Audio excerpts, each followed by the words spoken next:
Welcome to Fraction Sense Part 2. Today we want to focus on equivalent fractions, and we ended the last video with discussing how 1/2 is equivalent to 2/4 because it takes up the same amount of space, half of one whole unit. Well, once your kids are comfortable thinking about 1/2 and 2/4, get your kids thinking about equivalence to 1/3. And so remember, 1/3, they might pick up fifths, sixths, eighths, but they'll find out eventually that 2/6 is equivalent to 1/3. And even here I have 12ths. They get really small.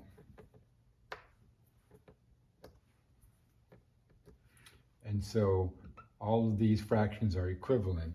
And please have the discussion again about how 1/12 is a really small piece with a really big number. And that number is derived from the fact that it takes 12 of these little pieces to make one whole unit. So they should really understand that denominator. When the number gets bigger, the pieces get smaller. So another important aspect to discuss is how the patterns appear in equivalent fractions. So depending on your child's age, they might be able to skip count and see that 3 and 6 is doubled, and 1 to 2 is also doubled. So these kinds of patterns, as you look at them, also talk about how the doubling of the numbers relates to the doubling of the number of pieces. Right, there are twice as many pieces here. The numbers are twice as big. Well, this is 1/2 to 2/4 where it's doubled, but it's the same concept with 1/3 and 2/6.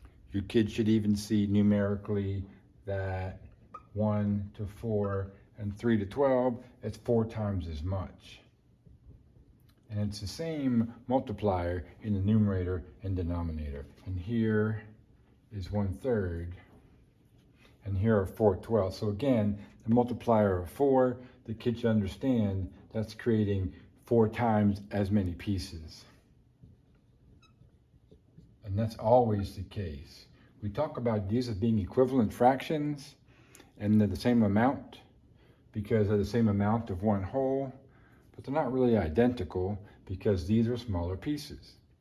So to say these are equal is true because they're equal in size.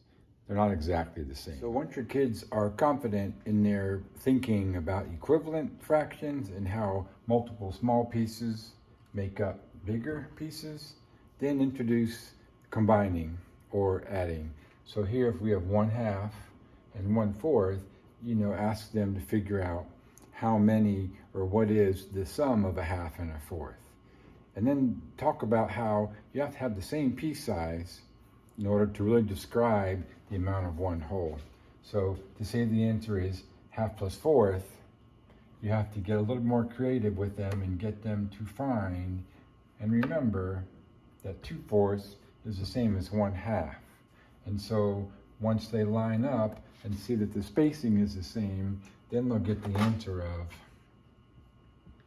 3/4. And this is a really important conversation too, because what happened to the 1/2? Like if you think concretely and then just numerically, it's confusing with just numbers.